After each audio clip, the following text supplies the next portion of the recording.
Meu nome é Antônio Carlos Soares, eu sou um dos cofundadores do Hanhanit e hoje a gente vai falar sobre o futuro do trabalho. Mais especialmente, nós vamos falar sobre Deep Work, ou a crise do foco e o que você pode fazer a respeito.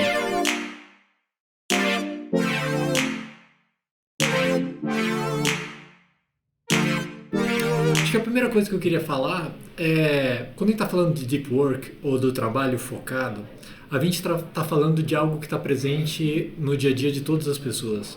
Eu acho que independente do tipo de profissional que você é, da atividade específica que você faça, todo mundo trabalha com uma amplitude, ali, com um espectro de tarefas, né, de atividades que você tem que realizar. E essas tarefas vão desde as mais corriqueiras, tipo assinar um documento, responder um e-mail, responder uma mensagem, etc., até atividades que exigem uma concentração mais profunda e por um período maior. Então, em geral, quando você está fazendo uma proposta ou quando você está fazendo uma tarefa criativa, fazendo um conceito, ou escrevendo uma proposta, ou outras, desenvolvendo software, fazendo uma análise. Quando a gente fala no trabalho profundo, a gente está falando na concentração que esse tipo de trabalho tem dentro das tarefas que você tem no seu dia a dia. Uma pessoa que trabalhe com, por exemplo, com a produção de eventos, ou um vendedor, vai ter uma quantidade muito grande de tarefas que exigem uma atenção por um período relativamente pequeno. Enquanto outras pessoas, por exemplo, um desenvolvedor de software, ou um arquiteto, ou uma pessoa que trabalha em área criativa, etc., pode necessitar de foco por períodos muito mais longos. E aqui a gente não está fazendo nenhuma distinção sobre o valor de um tipo de atividade ou do outro. Acho que diferentes perfis de profissional vão ter uma maior concentração desse tipo de um tipo de atividade ou do outro tipo de atividade. O que a gente está falando aqui, chamando a atenção, é que existe hoje, e isso é identificado numa quantidade muito grande de pesquisas, uma crise sobre o trabalho focado. Por quê? Porque as condições naturais para que ele possa ser desenvolvido não estão surgindo naturalmente no ambiente de trabalho. Hoje, não é novidade para ninguém, a gente é constantemente interrompido por nós mesmos e por condições que a gente deixa que existam no nosso ambiente de trabalho, uma quantidade imensa de vezes por dia.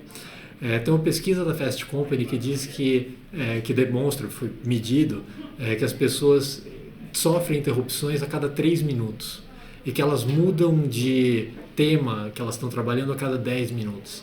Então, se você imaginar, não é difícil pensar que dificilmente você vai estar trabalhando com um nível de concentração extrema, se interrompendo a cada 3 minutos ou trocando de atividade a cada 10 minutos. E é claro que a cultura, não podemos deixar de citar, que a cultura do celular e das notificações no celular, principalmente, é uma coisa que se soma a essas interrupções que a gente mesmo provoca no nosso dia a dia. E o problema, isso pode ser um problema ou pode não ser um problema. Quando isso se torna um problema? Isso se torna um problema quando durante um trabalho que exige um nível alto de demanda cognitiva e que você precisa de um foco continuado, você é interrompido. Quando você é interrompido por uma atividade externa não planejada, o que acontece é que você, das duas uma, ou você volta rapidamente para o trabalho e tenta trabalhar mais rápido. Isso não é uma coisa que você faça conscientemente. Tem estudos sobre isso, mostrando que quando você é interrompido diversas vezes ao fazer uma tarefa de alta demanda cognitiva, você tende inclusive a realizar ela mais rápido, só que sob um nível de estresse muito mais alto, né? E isso faz com que isso seja insustentável e a pessoa entra em burnout. Então, quando você vê um desenvolvedor, por exemplo, trabalhando num ambiente que tem constantes interrupções e ele está ali trabalhando com afinco e está tentando fazer entregas e ele faz essas entregas, o que está acontecendo é que provavelmente ele está fazendo as mesmas entregas que ele faria num nível de estresse muito mais alto do que ele faria se ele não tivesse as interrupções. E a segunda coisa é uma perda do nível de qualidade. Ao fazer isso mais rápido, você muitas vezes, também é demonstrado isso, você tem um nível muito maior de erros. Então, se eu ficar nessa atividade de desenvolvimento como um exemplo, seria o caso, por exemplo, de bugs. Ou de pequenas imperfeições no layout que você está produzindo, em qualquer que seja a atividade que você está fazendo e que você deveria estar fazendo sem interrupções. Essa crise é tão grande que existe toda uma categoria de medicamentos que hoje em dia que se chamam de smart drugs, que elas trabalham a capacidade da pessoa manter o foco por um período continuado. Então, uma dessas drogas muito comuns e que é febre nos Estados Unidos, tem uma delas que chama Adderall, mas tem muitas outras, e isso é um capítulo à parte.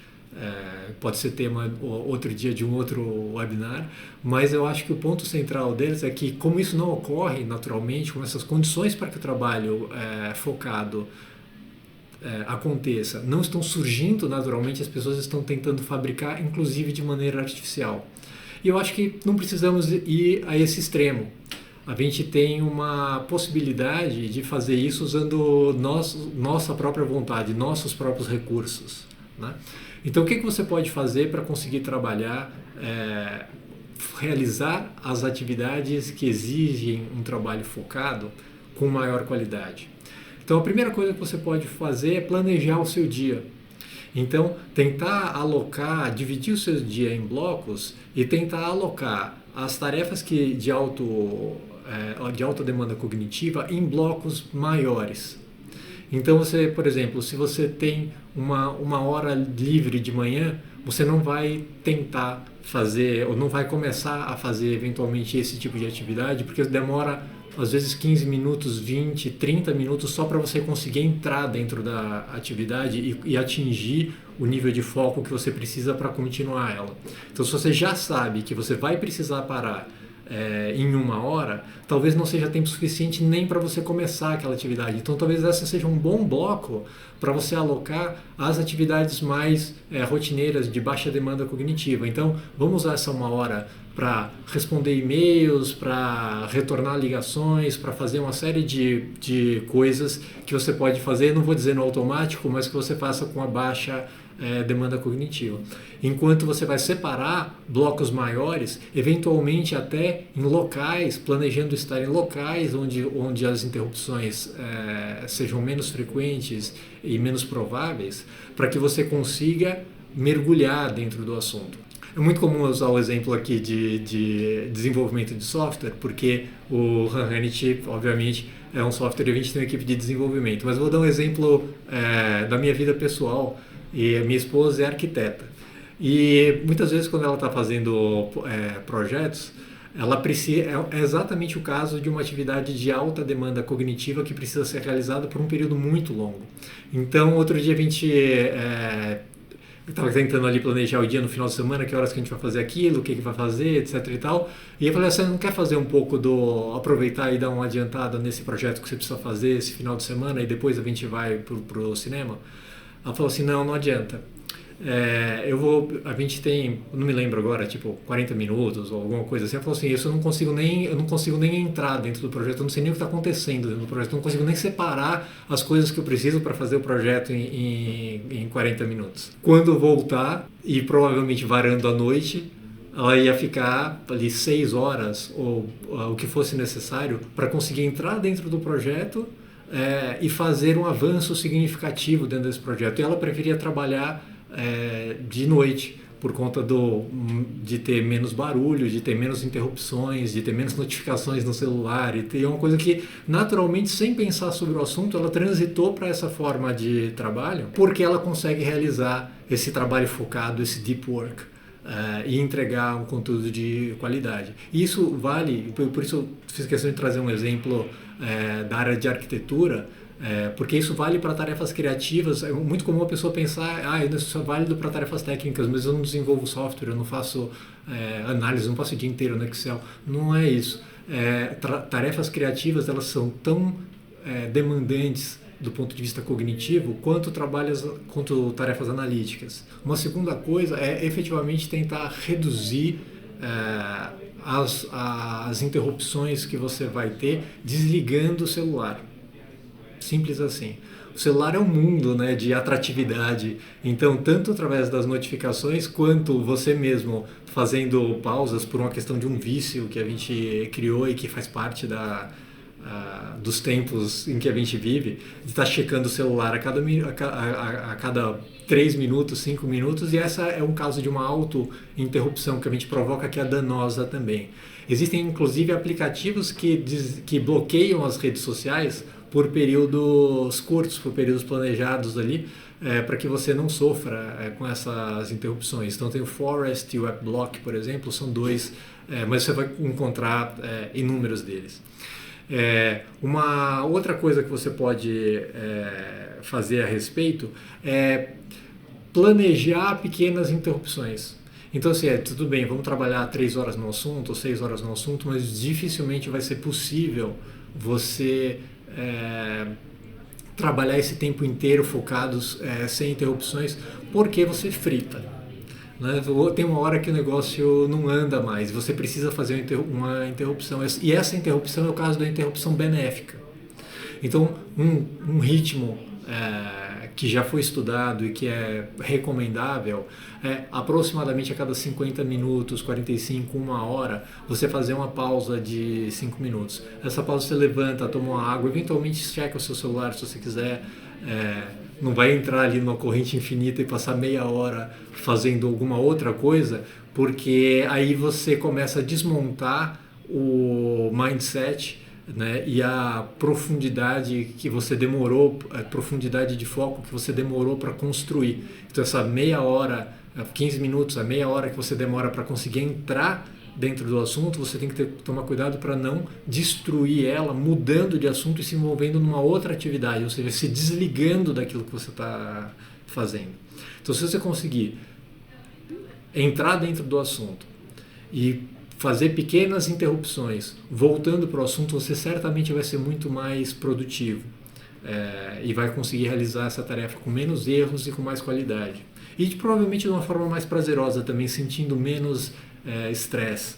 Uma outra dica, e aí pensando quando a interrupção pode ser benéfica, suponha que você se planejou para fazer uma tarefa e separou o bloco de tempo e entrou dentro da tarefa e você está trabalhando dentro dela, mas em algum momento você para de fazer avanços. Você encontra ali, bate num muro e você chega numa questão e você não consegue fazer mais progresso em relação a ela. Essa é uma situação onde a interrupção completa pode ser extremamente benéfica. Então, se você chega nessa situação e você começa a ver que você não está fazendo progresso, às vezes é melhor parar, interromper aquilo, mudar de atividade e retomar essa tarefa no dia seguinte ou 2 dias depois. O cérebro tem um mecanismo muito pouco compreendido de continuar trabalhando nessas questões. Você não se desliga da questão do problema completamente, você fica com ele trabalhando ali. Em inglês o pessoal fala no back burner, né? Ou a gente fala que muitas vezes que eu vou dormir sobre o assunto, ou vou deixar a massa descansar. Tem várias expressões que a gente usa sobre isso para falar, putz, eu não esqueci o assunto, eu estou trabalhando nesse assunto, mesmo sem estar diretamente trabalhando efetivamente no assunto. O assunto, você continua evoluindo ele até conseguir voltar e fazer progresso. Eu lembro que uma vez lendo um livro do Sherlock Holmes, Sir Arthur Conan Doyle, né, falava que criou uma situação ali onde depois de passar um tempo enorme pensando sobre um assunto, Sherlock Holmes ia tocar violino, que ele tocava muito mal, se bem me lembro da história. E era exatamente um caso desse, em que ele troca completamente de atividade porque ele não consegue mais fazer progresso no assunto. E o assunto fica ali sendo trabalhado em alguma área pouco compreendida do cérebro, e depois ele volta e consegue fazer progressos. Então essa é uma outra dica de organização do trabalho. Bateu na parede, não necessariamente a melhor coisa é insistir. Pode ser o caso de uma interrupção planejada e benéfica para que você volte a conseguir fazer progresso. E o que eu acho interessante desse movimento, dessa descoberta recente, ou até de terem cunhado esse termo Deep Work recentemente, e isso está surgindo agora no mundo super conectado, um mundo onde você tem milhares de estímulos de todas as formas a todo tempo. A solução para isso, no fundo, remete a questões que estão sendo estudadas pelos seres humanos há milhares de anos, né? Então, principalmente dentro das filosofias orientais, você tem a questão do estar presente, né? É uma coisa que está presente no budismo, mas em várias outras religiões e filosofias orientais que pregam que você esteja presente naquilo que você está fazendo, que você faça uma atividade com qualidade, que se você está na academia, você está na academia. Se você está com os seus filhos, você está com os seus filhos. Se você está no trabalho, você está no trabalho. E você tenta não estar no trabalho respondendo na academia, falando com o seu chefe no celular. No trabalho, respondendo, falando com a sua namorada no celular. E fazendo uma coisa com a cabeça em outro lugar, né? Então, esse pedido do estar presente, né, ele está totalmente alinhado com o que a gente percebe hoje como necessidade do ser humano para conseguir produzir sem estresse, produzir de uma maneira sustentável e produzir sendo feliz e tendo satisfação com aquilo que você produz. Então, interessante isso. Tempos modernos demandando reflexões bastante antigas. Bom, pessoal, acho que por hoje é isso. Muito obrigado pela companhia nesse webinar. Não esqueça de seguir a gente nas redes sociais e se você tiver qualquer dúvida sobre o assunto, manda um e-mail para a gente. Obrigado.